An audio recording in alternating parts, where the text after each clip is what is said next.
This is a question that says, what is the amount of the gain or loss on the transaction? So we're going to be looking at a transaction where we're selling one of our fixed assets, and we are going to consider whether or not there's a gain or loss.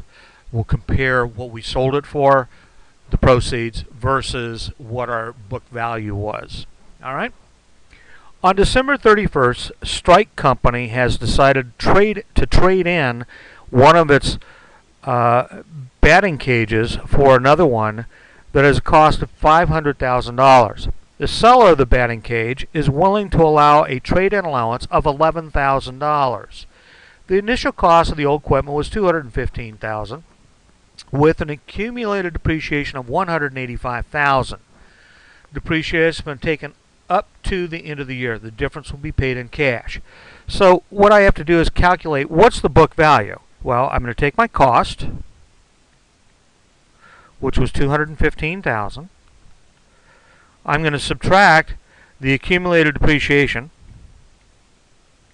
I'm abbreviating here, of $185,000. That gives me a net book value of $30,000. Okay, so there's my net book value. I'm going to consider now what is the difference between the net book value and the allowance being $11,000. So I'm going to subtract the $11,000 from the book value, and the difference is $19,000, and that would be the loss. So I'm receiving $19,000 less than the net book value of that asset I originally purchased on that trade-in. Okay? So when I trade it in, I'm getting an $11,000 allowance. I have a net book value of $30,000. I'm going to incur a loss on the old equipment of $19,000.